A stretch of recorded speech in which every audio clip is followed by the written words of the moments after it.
Hello, everybody, and welcome back to another Ask Me Anything series. This one's kind of late, so hopefully some of you can join me for our topic today.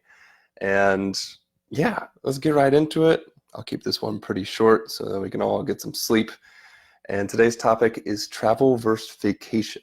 So I'm talking about food a little bit, and I know that food, housing, what sights to see, those are all very common things. And I really just wanted to give maybe a broader perception of what a trip could be, what a trip can detail besides what we traditionally think as a vacation. And for us in the travel world, and some people can get kind of snooty about this, but there really is a big difference between a vacation trip and a travel trip.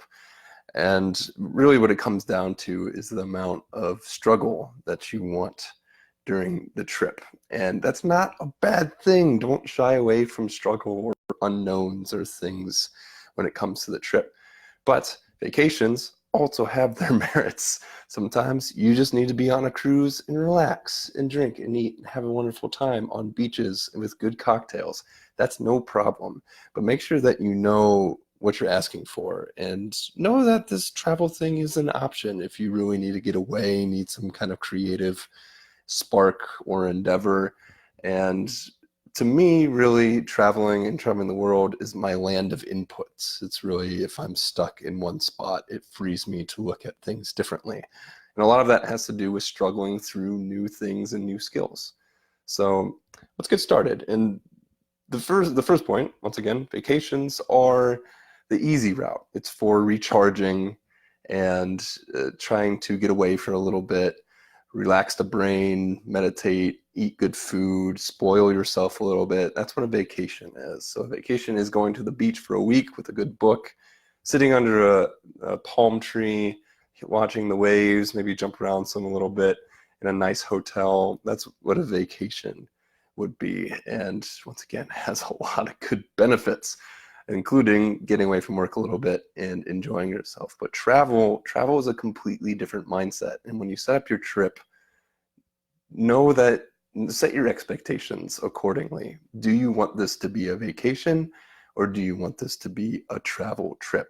Because the level of difficulty you set for yourself will be vastly different, and you can't expect the same level of living conditions, what have you, as a five-star resort compared to staying on someone's couch.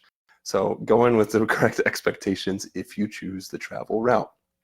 But remember, struggle is not a bad thing. In fact, the biggest lessons that I learned about myself, especially during my trip and how I grew as a person, came from really hard times and times of struggle, mentally, physically, a huge combination of the two.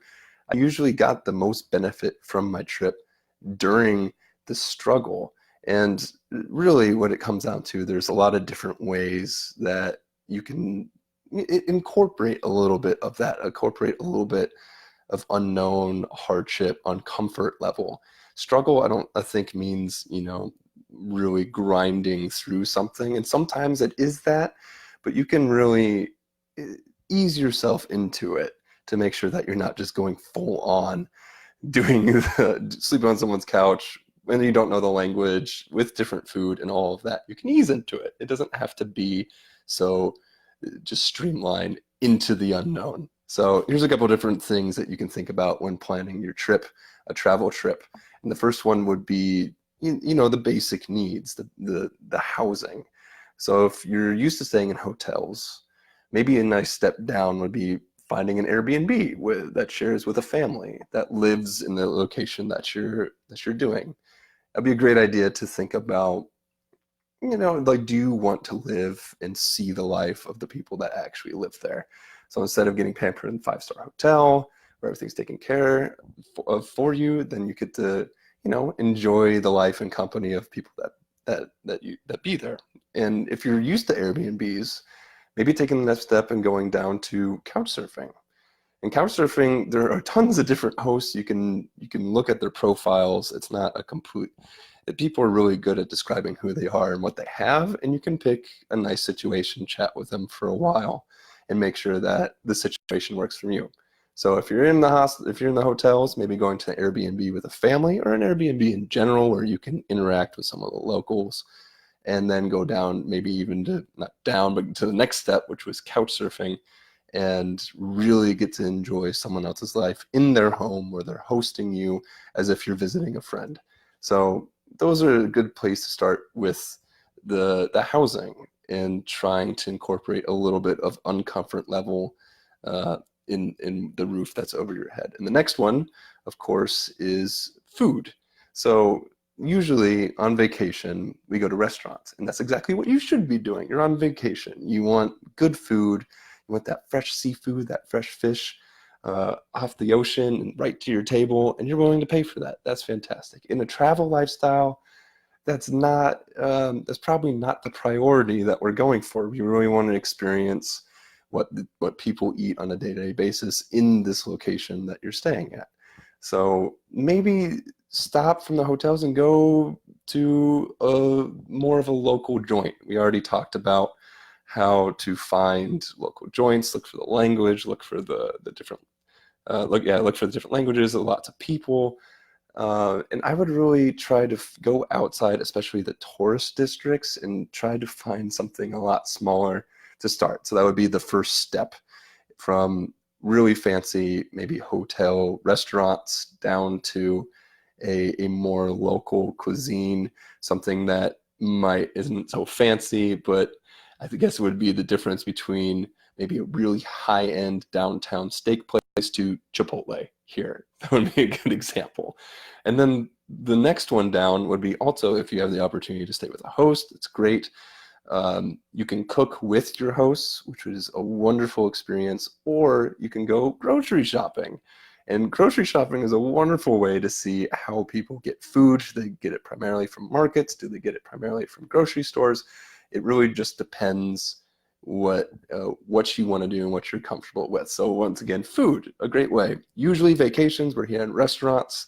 A great step in the uncomfort level would be finding a more local place that doesn't have all the bells and whistles, but maybe is a food cart on the side of the road, to a little shack that serves amazing food. That's a great place to really ease into the uncomfort level. And then the next step, maybe trying to find a host to cook with, or even go grocery shopping yourself and enjoying the wonderful experience of how people buy food. And you never know what you're going to find.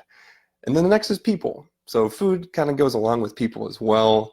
When you're with, and this really comes with the other parts of your trip. How you want to go and tackle food and housing will greatly impact your capability to talk to people, talk to locals in any capacity.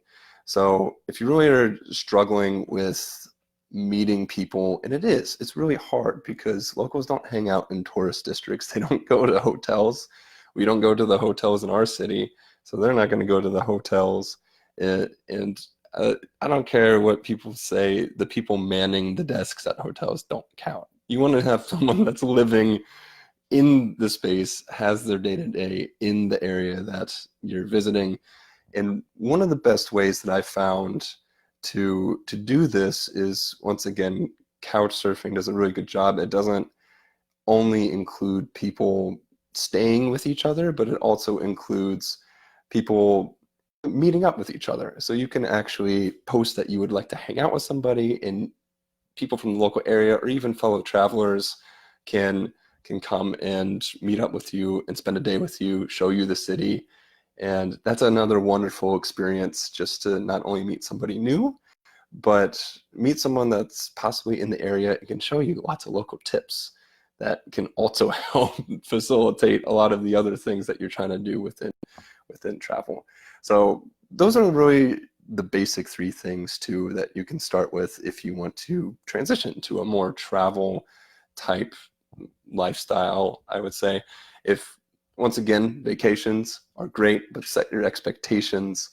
And for housing, the food and the people, really try to challenge yourself and get into uncomfortable spaces for you, because you never really know how you're going to react to that, what you're going to learn.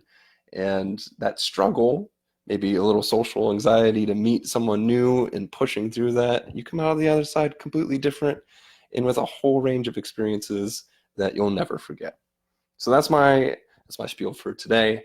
Try to get a little bit uncomfortable, guys, and plan it. Like really set your expectations and plan the uncomfort in your trip. That way you're not surprised, one, and two, you can really get a lot of good out of your trip and learn a lot while also enjoying a new place.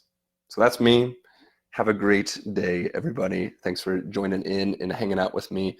Hope you enjoyed it. Once again, ask me more questions in the comments below. Check out the YouTube channel if you have any, or if you missed any of the episodes or any of the videos. That link is in the description. And I have a podcast, so if you want to hear some stories of some of the people that I met across the world, go ahead and check out the podcast as well. That's in the description. So thank you guys for your time. Enjoy your week, and I will talk to you guys soon. Keep it real. See you later.